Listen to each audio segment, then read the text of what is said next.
This is a story about the importance of truly knowing people. Because sometimes you think you understand someone, but in reality, you have no idea what they're thinking or what they're capable of. This all happened about 4 or 5 years ago. At the time, life was starting to wear me down. Work, responsibilities, and just the constant stress of everyday life were getting to me.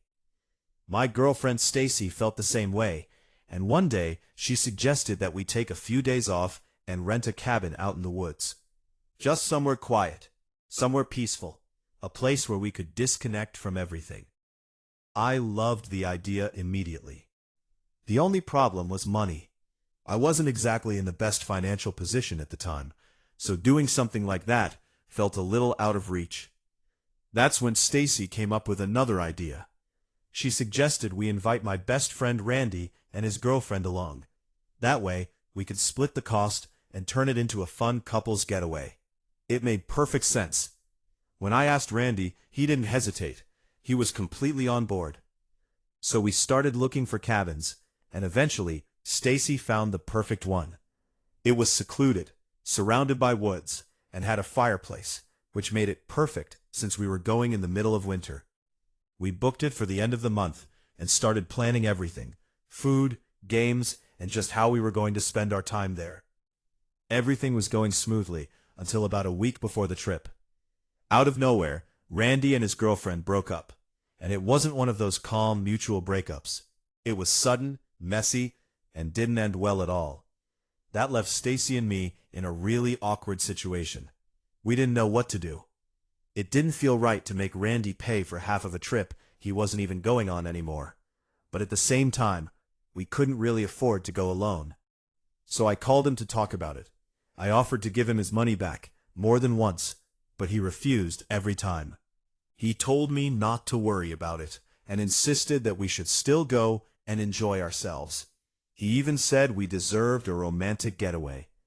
After that conversation, Stacy and I felt relieved, and honestly, we started getting excited again about having the cabin all to ourselves.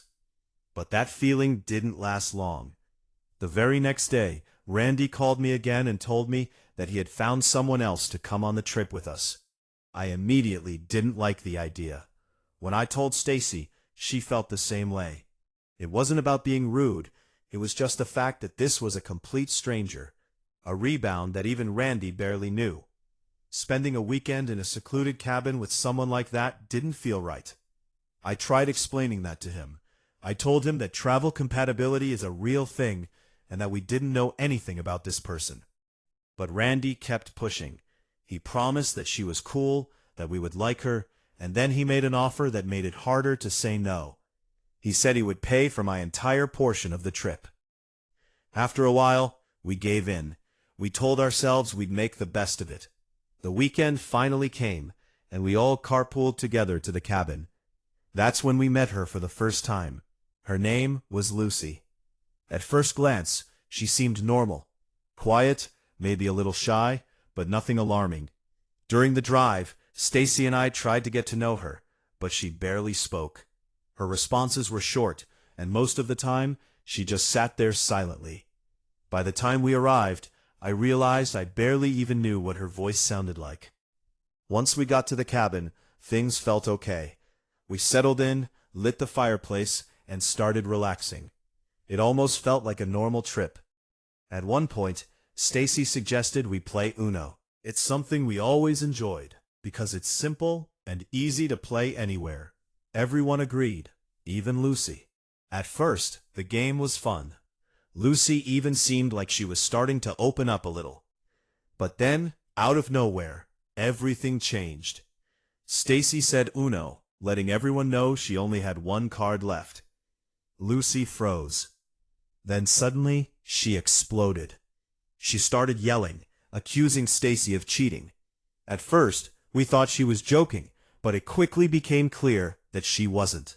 She was screaming, her voice filled with anger, insisting there was no way Stacy could have gotten down to one card honestly. Stacy tried to defend herself, but Lucy just kept going, louder and more aggressive. It was completely over the top, especially for something as small as a card game.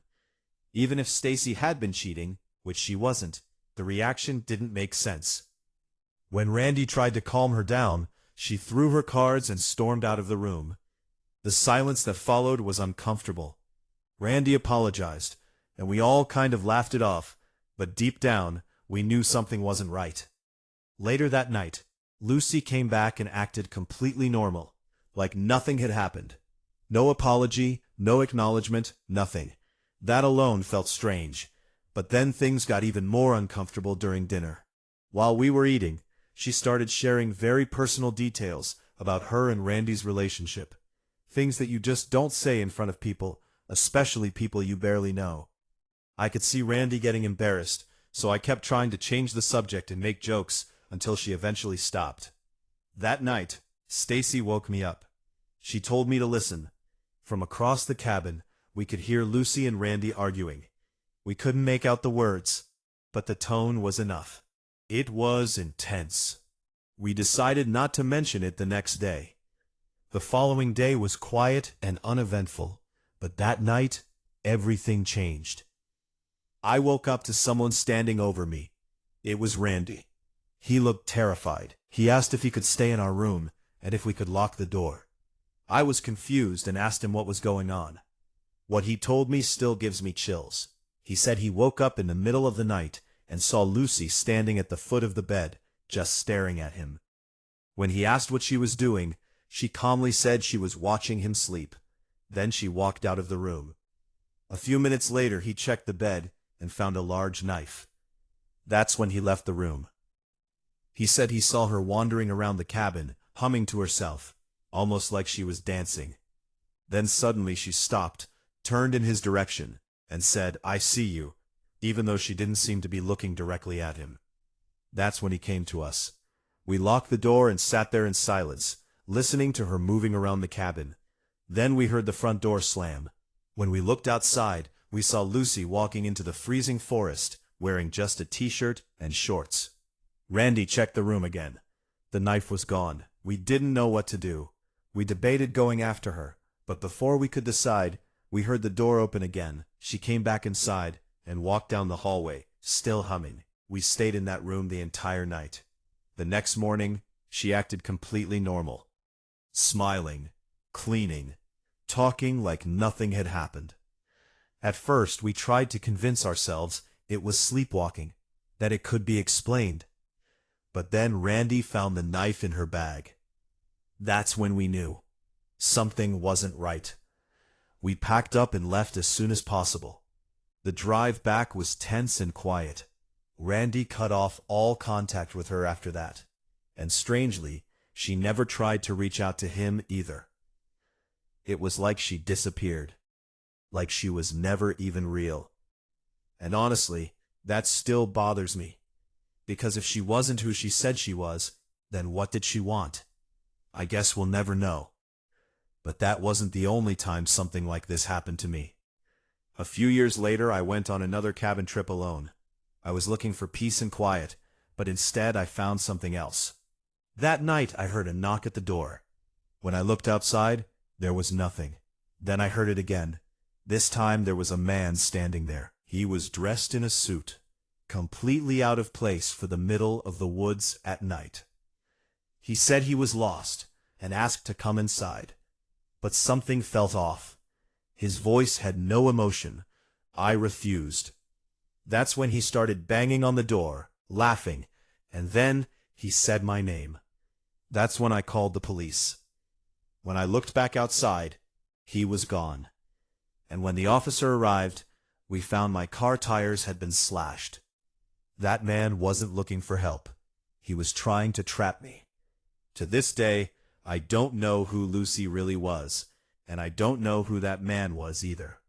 But one thing is certain. No matter how well you think you know someone, you never truly know what they're capable of.